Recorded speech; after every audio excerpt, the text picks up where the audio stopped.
Hey, what is going on, guys? This is the SS Ultimate Goku back with another video to do my Code Geass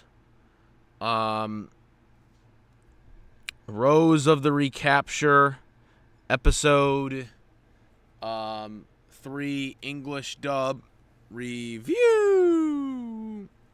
So a lot of things in this episode. We see the finish of the battle. The Japanese win against the Neo-Britannians. The guy who led the army was like crying and all mad when he was confronted by Norlin. But he ultimately just decided to off himself because of, I guess, his disgrace. This episode covered a wide range, a lot of characters. We see Sakuya kind of, how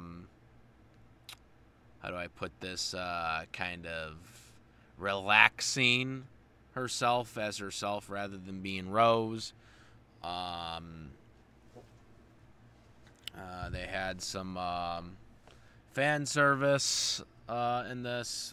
We also seen Catherine bodyguarding the disguised Sakuya, that she was going to be her guard. They even talked about how she's half Britannian, half Japanese, which, you know, I don't know exactly if she is, but obviously the real Sakuya is.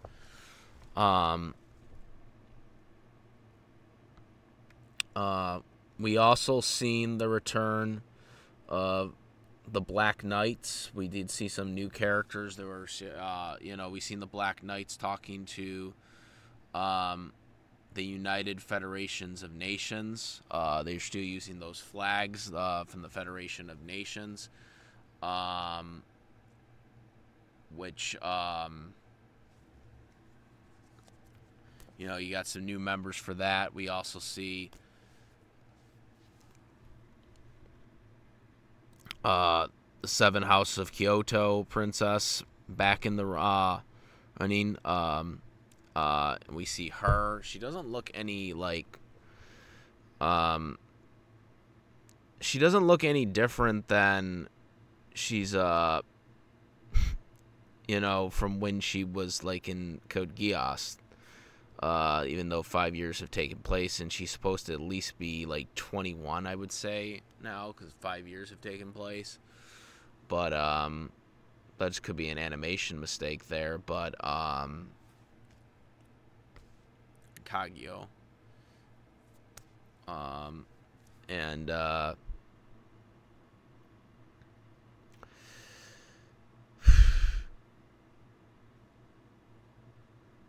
yeah, so yeah, we see a cameo of that. We see you know, some new characters that have like some like Talia, who I guess is like undercover for Sakuya. But also is like she's like she's working for the Neo Britannians, but she actually is like a you know, really working for Sakuya. They talk about how she helped the Emperor, the Neo Emperor, Britannian Empire Emperor, saving his life, Kali El Britannia.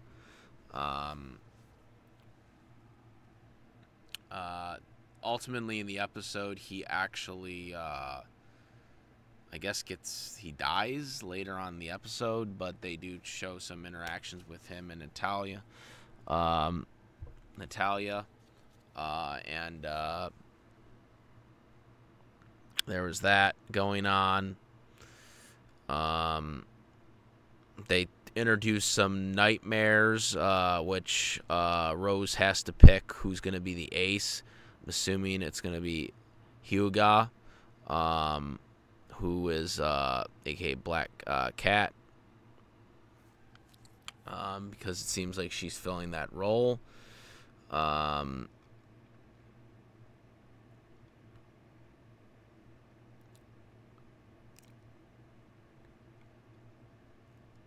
But it was a really fun episode. We then see Sakura, who's at this coffee cafe shop. They're the person that's running it, was ran out of raspberry pie, so she goes and gets some pie for Sakura.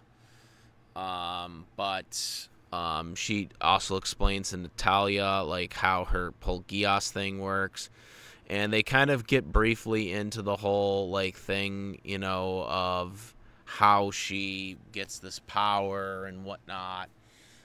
Meanwhile, we see Ash, who rescues the cafe person who's trying to get the raspberry pie to Sakura from, some two Britannian douches.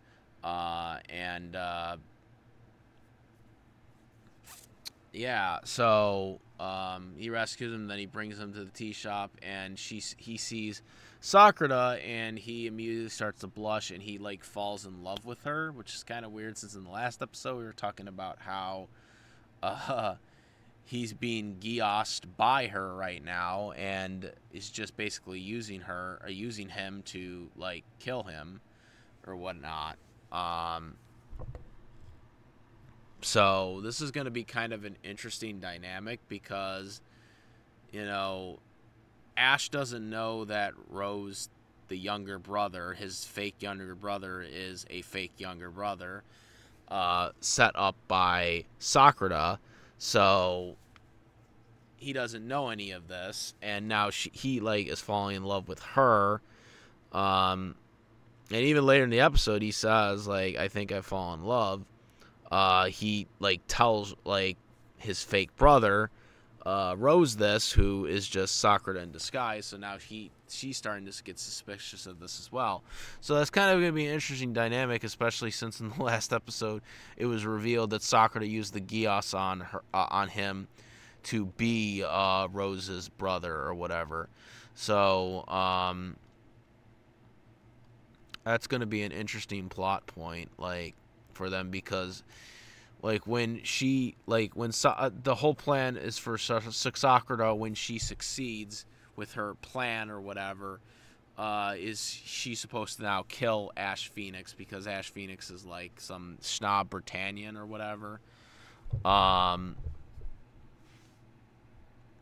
she don't like that. So I think that's going to be kind of an interesting storyline that they're going to entail with that. We also then seen Lelouch in a flashback to show how, yes, how Sakura got the power of the Geass was from, in fact, Lelouch. Johnny Young Bosch came in and did the voice for this flashback scene. So hopefully we see Lelouch more, but I was happy to see this cameo of Lelouch, which confirms that Lelouch, because Lelouch still has a Geass, but he also has the code. Remember, he took Charles's code, his father's code, so he has both. So in a way, Lelouch is immortal and has a Geass still. So, unless something changed, but I don't think it is, because he still had the Geass in Resurrection of Lelouch. So yeah, that's pretty cool that it was Lelouch that gave Sakura the Geass. And she even talks about, the consequences of the power of the king. So they're already talking about that. And, this episode was trying to explain a lot of the stuff of what's going on. Like I said, the Black Knights, which, again, a lot of new members. They didn't show Zero. As we all know, Zero's supposed to be Suzaku right now.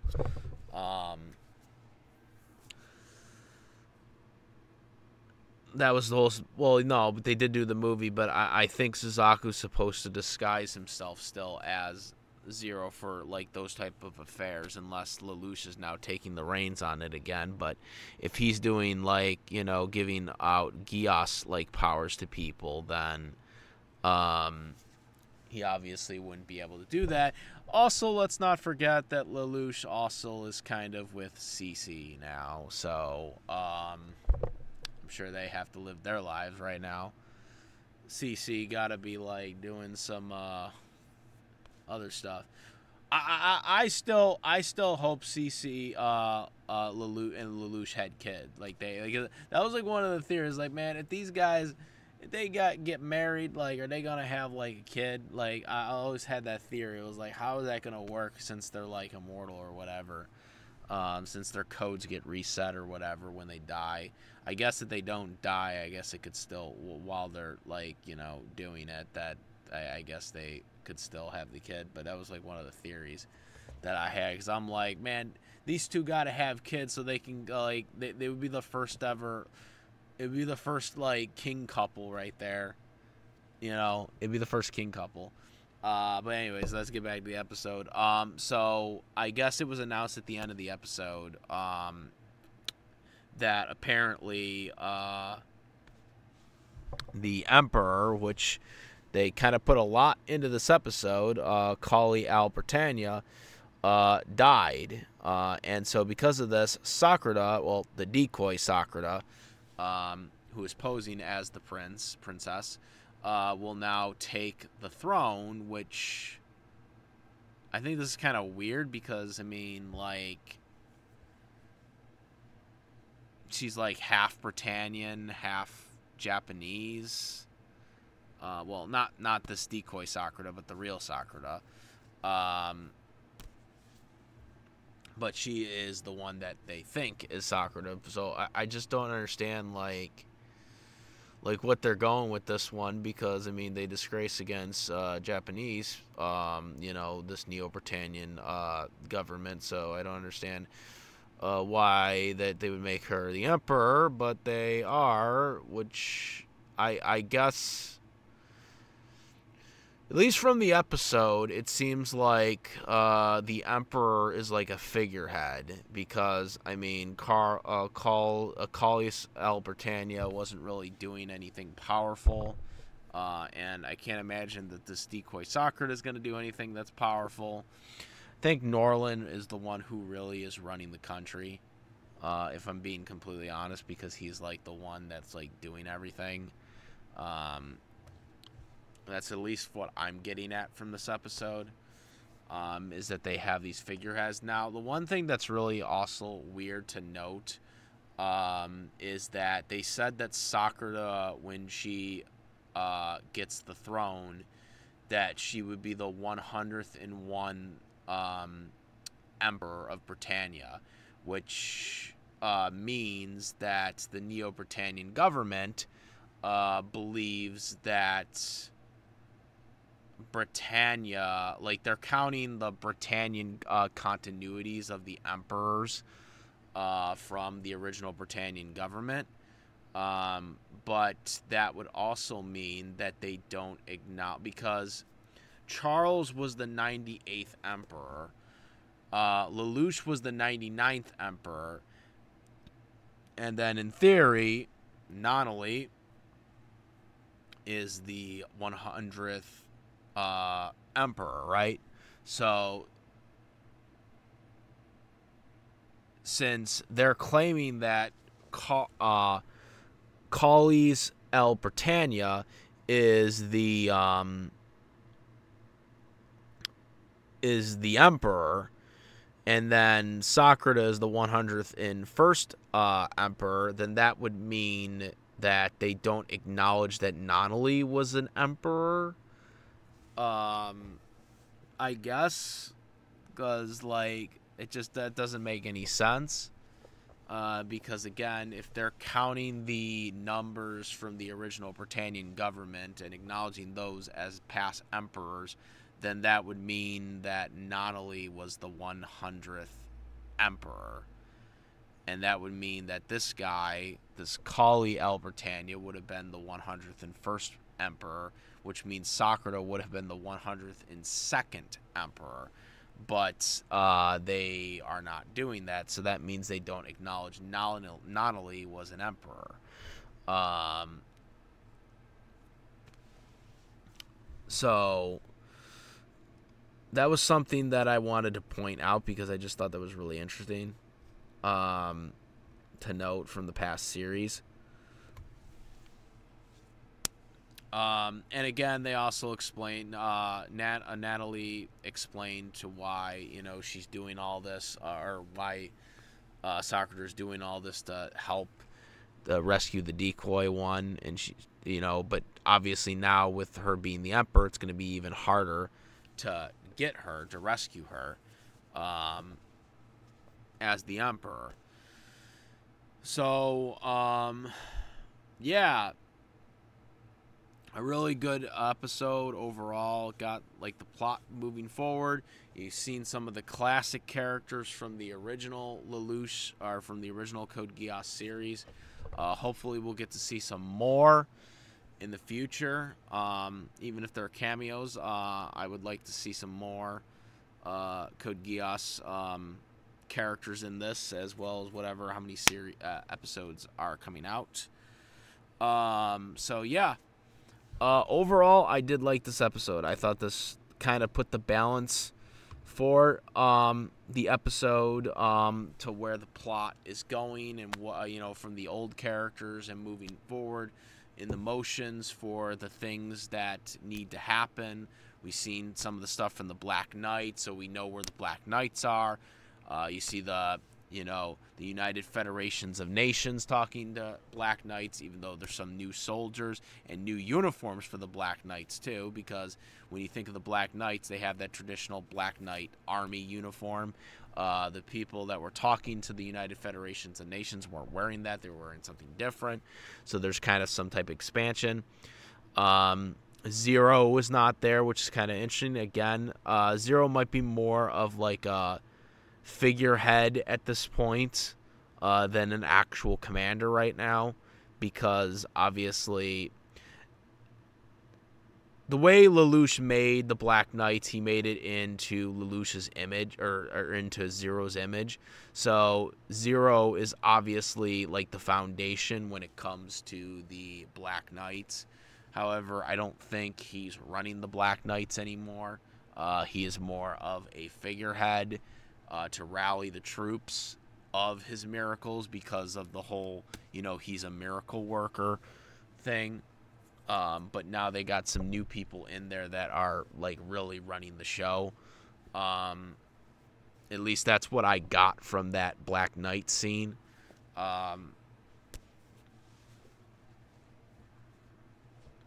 And again, you get to see more of the main character kind of being herself in this, rather than just having this disguise of being, Rose, because the first two episodes really focused on this false person that Sakuya was portraying, and that was Rose.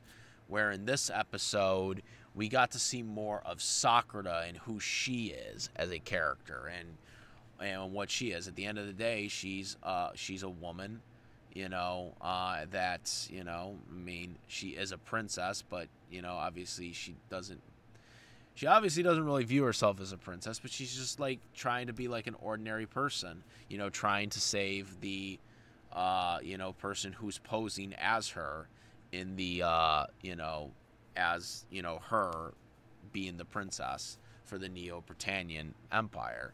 So we got to see her more. Again, that dynamic with Ash Phoenix and her is going to be really interesting, because, again, she seems to not like him, but now she's seen a different side of him. And maybe it's going to be a situation where she ends up growing attached to him, especially since her plan was to take him out once she succeeded in his mission. She's basically using Ash. Because he was some Britannian snob. but he used the Geass on her or on him to brainwash him into being like, you know, Rose's brother, you know, for her disguise to get what she wanted. But now it seems like Ash has shown affection for her. So that's going to be interesting to see where they go with that storyline. You know, and does Ash ever get his memory back? And then that would be a really interesting conflict. You know, since he's being controlled by the Geass. A lot of different scenarios. Like I said, this episode really kind of clears where they're going with this. So I'm very, very interested now to see where Sakura goes, since we're finding more about her as a character rather than her disguise of being Rose. So yeah, let me know what you guys think. This was my review of episode 3. Comment, rate if you like this video or my other videos. Please subscribe. Hit the notification bell for the latest contents. Thank you. And that's about it, guys. I am the Ultimate Goku. I'm out of here. Peace. Also, make sure to subscribe to the Ultimate Goku on YouTube, Twitch, Instagram, and also I do have a Discord link in the description where we do discuss various topics, including this right now about Code Geass.